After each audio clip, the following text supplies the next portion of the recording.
Oh, my eye was twitching there. I'm having eye spasms.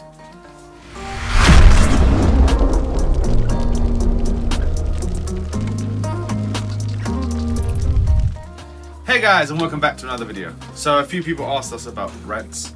So if you're interested in how we breed rats, what we're doing with the rats, etc., anything to do with rats, stay tuned, and this could be the video for you.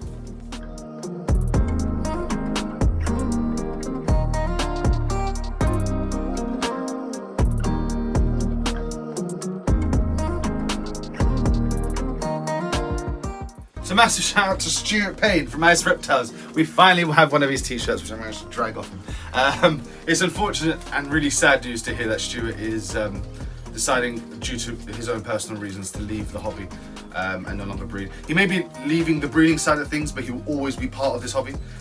He will always continue to be dragged into these social gatherings that we do, and I consider him a very, very dear friend.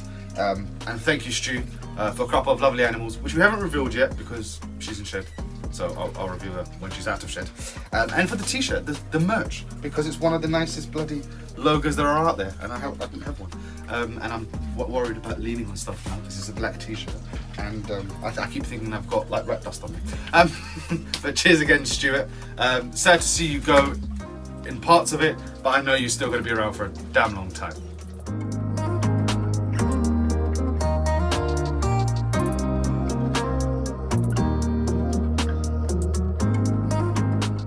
So since last winter, we've been dealing with the saga of the wild rat, as we call it. You'll notice in our previous video when we did the sort of updates on the way back thing, we had to rebuild this roof. The wild rats had actually entered the roof over the winter. One big thing. Anyway, so they moved in, and after him, many others moved in, and they completely destroyed the shed. So between chewing on all the piping and drowning loads of tubs to all sorts of stuff, we ended up basically at a stage of zero production, and like 95% of all the rats that we had were dead. We're now back. We're back into production again, thank God. We haven't hit peak production by any means, but we have some things that we're doing to improve it. So if we take you on a little tour.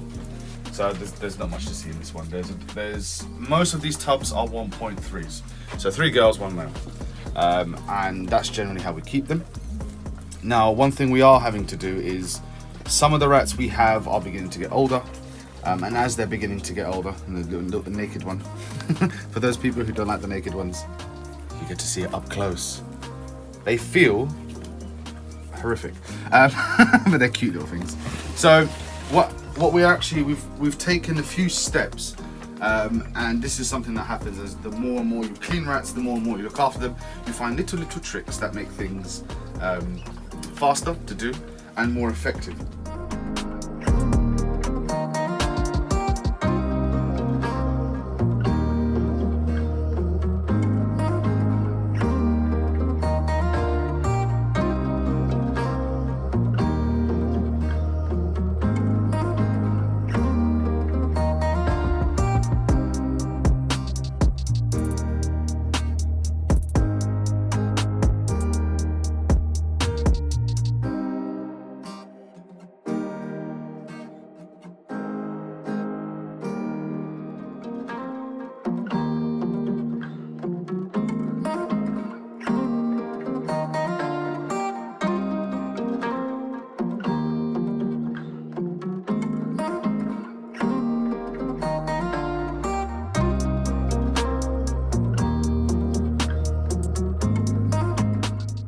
Took me, I think it was 1 hour and 32 minutes, which is a personal record, to clean every tub in the shed. It was brilliant.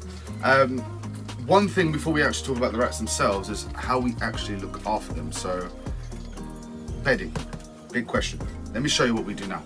So what we've been doing is we have spare tubs for every tub that we actually have. Fortunate enough that we have that many tubs, but what we essentially do is we prep these tubs with fresh bedding, and then it's just a case of removing these tubs, putting in a fresh one, transferring the rats over. It's much quicker than opening the tub, putting the rats in the box, cleaning the tub out, putting fresh substrate in, whatever. It saves more than half the time it used to take us to do it. And then it also allows us to, although these aren't washed yet, it gives us the opportunity to wash all the empty tubs at a later stage. So instead of doing it all in one day, we can do it either in one day afterwards, or we can do it whenever we have the opportunity to do it. So by the time we come to next cycle, it's all ready. In terms of substrate, we use three things. We use these, which are cat litter pellets. They're just like wood cat litter pellets, and they are a lifesaver, massive lifesaver. So we have that, we have wood shavings, and then we have straw.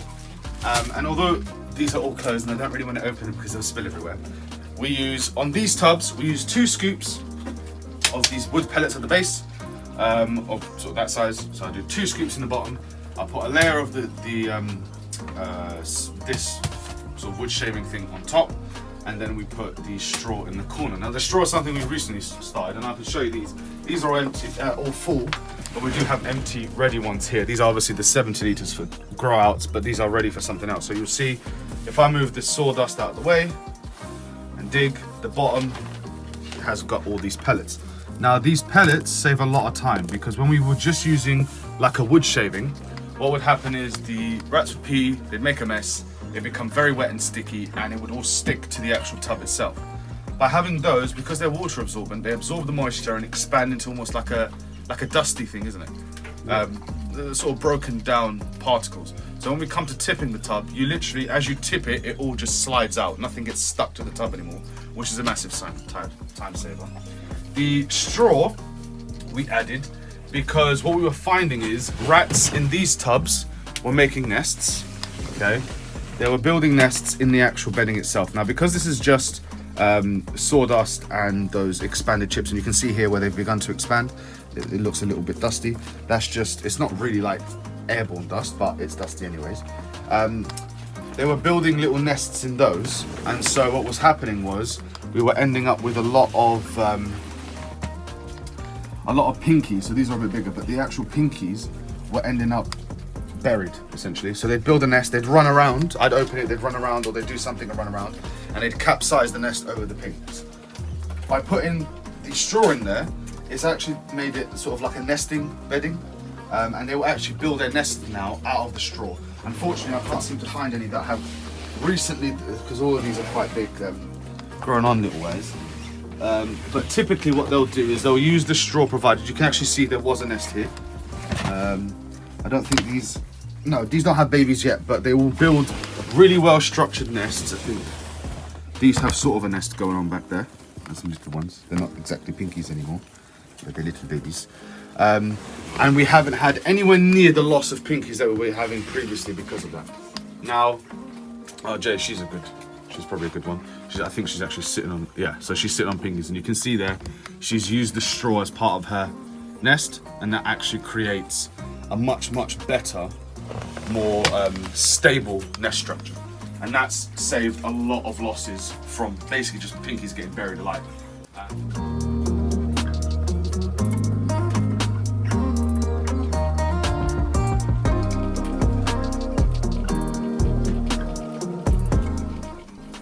The other thing we've done is, I showed you these 2 tubs.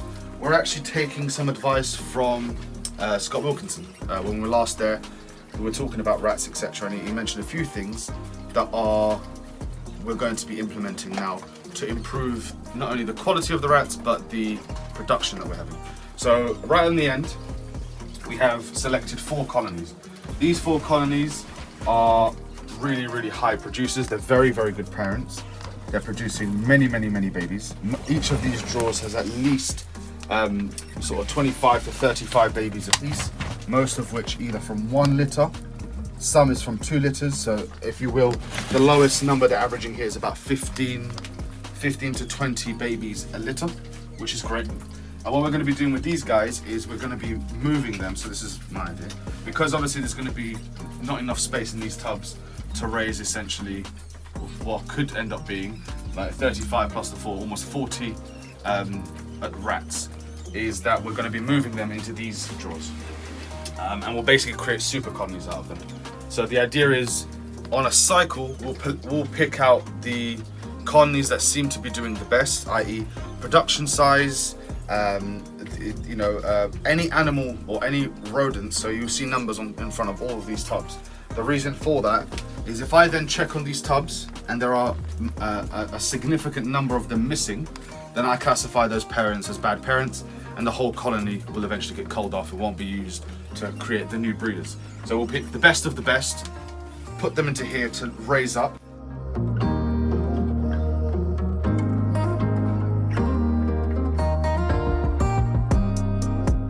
One thing that I was told in terms of making really good breeders is to allow them to stay with their parents until they're fully weaned. So instead of pulling them at the size we usually pull them, which create the feeder drawers, and obviously they grow up in these feeder drawers, they're usually sort of small weaner size when we pull them to make space for new guys. So this one's grown on, this one's grown on a little bit, pretty little one. What's actually best, what I've been told is best, is to let them naturally suckle until they stop suckling before you then pull them from their parents. So that's what the idea here is. There's 4 colonies, they will be merged together. So instead of being a 1.3 or 2 1.3s, there'll be a 2.6. So there'll be 2 males, 6 females in here, plus all of their offspring. Once I've noticed that they've all stopped suckling, I'll then divide their offspring up and create new colonies.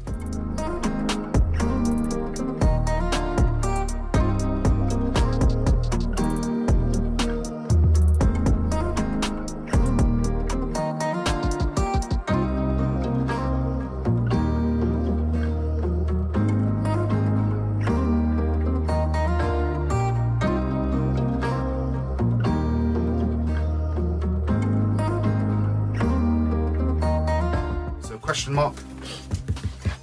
That is, there were pinkies in here, or there were babies. They died. Well, they were murdered because they were all chewed up. So I've put a question mark. If it happens a second time, then I classify those as not decent parents, and I'll get rid of that bloodline altogether. To prevent it, then, if I keep their babies back, they may have a higher propensity to murder their offspring.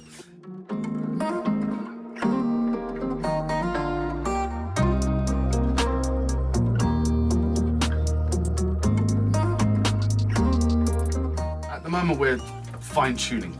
So the idea is that no colony will be older than 6 months. So every 6 months, every colony will be recycled.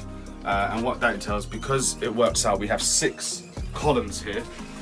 Once these guys are fully up and running, the idea is we'll restock all of our rats with fresh young rats that have come from like better producing lines. Or then once they're all filled, every month we will change 1 towel. So it'll be eldest from here, moving to youngest down there. It will then change. So then, for example, let's say this month we clear out these. So all these colonies get culled, fresh colonies get introduced. Then we'd move on to this one next month, this one, and by the time we're at 6 months, we're back to, well, it would actually be 7 months, isn't it? Month 1, month 2, 3, 4, 5, month 6. So month 7 will be back there again. But they would have been in that tub for 6 months. Yeah. I didn't do it previously because they were still producing, but I have started to learn from experience more recently that as they get older, they really do stop producing. The frequency of litters drops dramatically and the size of litters drop dramatically.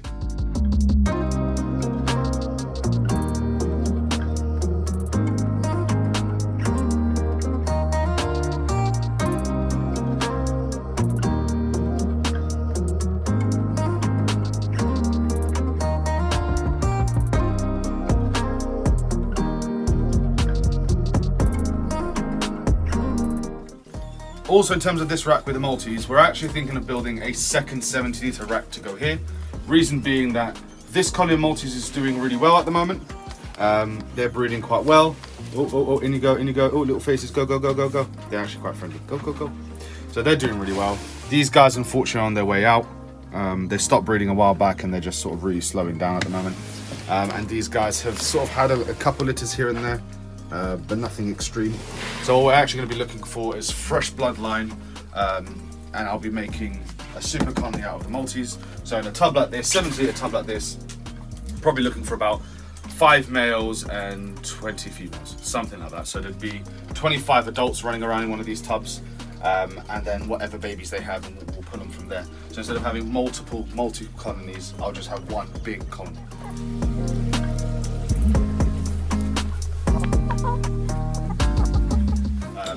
And that would basically look like we'd have two 70-litre racks, 3 of the tubs. So out of the 8 tubs that it would hold, 3 of the tubs would be used to create the super colonies to raise the next generation, and they will just have that tub to themselves.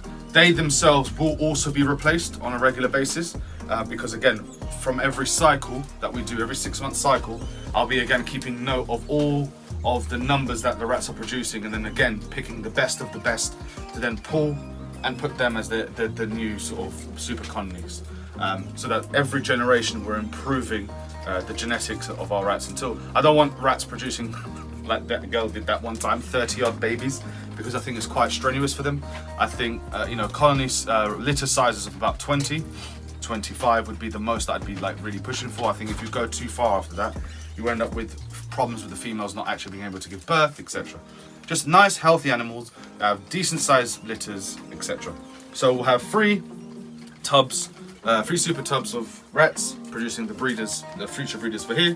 1 tub which will be the super colony of Maltese, and that will just be used to pick as and when it's needed, and then the other 4 will be left to raise feeders, essentially. A bit how these drawers are used now. They're used to raise feeders, and then we typically separate the feeders by size. These aren't at the moment because they were this week's pool. There wasn't many this week, unfortunately, but not as many as we've been having. But you've got a range of sizes in here. We typically pull them sort of, that's a bit small, I don't know how this one ended up in here. We pull them a little bit bigger than that typically, sort of like maybe that sort of size is when we pull them from their parents. The breeders, however, will just be left until they're probably approaching small rat size. Essentially, when I no longer observe any suckling going on, I'll pull them. So guys, we hope you enjoyed this video, another update on the rat shed. If you have any questions that I haven't covered in this video, because I'm sure I've missed something, do let us know. In terms of supplies and whatever, if anyone's asking about the hydration system, the nipples and the piping, as well as the tubs, Mike from Rattlesnacks, I'll leave his website down in the description below. He's where we get all of these things from. Really, really high quality stuff. And obviously, with himself being quite a large rat producer, he obviously has some top-notch stuff that he's supplying to us now.